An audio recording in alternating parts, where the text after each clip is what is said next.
अध्यक्ष राज ठाकरे हे विदेशात दौऱ्यावर असतानाच त्यांना एक मराठी रेस्टॉरंटचा मालक भेटतो आणि तो आग्रह करतो, त्यांना त्यांच्या रेस्टॉरंट्समध्ये नेतो आणि जेवायला ही विनंती करतो.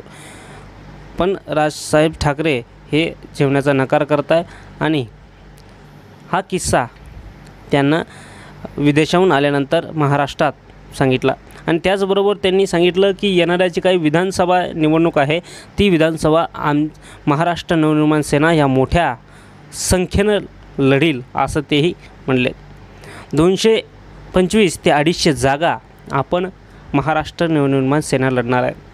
त्याचबरोबर त्यांनी काय सांगितलं आहे की मला नुसते पैसे घेऊन तिकीट मागणारे नको आहेत, तर प्रत्यक्षपणे तयारी असणारा कार्यकर्ता, तयारी असणारा भावी आमदार असा हवा आहे. आणि त्यांनी आपला महाराष्ट्राचा दौरा देखील मांडलेले आहेत की महाराष्ट्र पिंजून काढण्याचा त्यांनी इशारा केलेला आहे.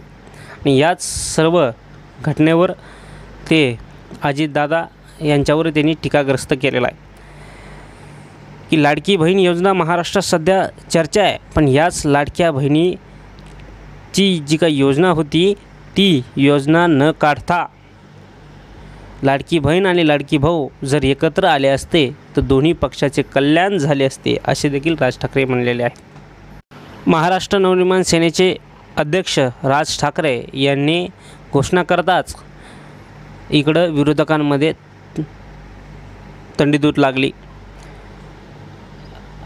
विरोधक त्यांना म्हणताय, ज्या पक्षाचे जो पक्षाला कार्यकर्ताच नाही तो पक्ष आमदारकी लढवणार कसा, विधानसभा लढवणार कसा, हा देखील त्यांच्यापुढं सवाल आहे. आणि त्याचीच चर्चा सध्या महाराष्ट्रात चालली. कारण त्या पक्षाचा फक्त एकच आमदार आहे, तो पक्ष विधानसभा निवडणूक लढविल आणि 250 भावी आमदार आणीन कुठू हा देखील प्रश्न आहे.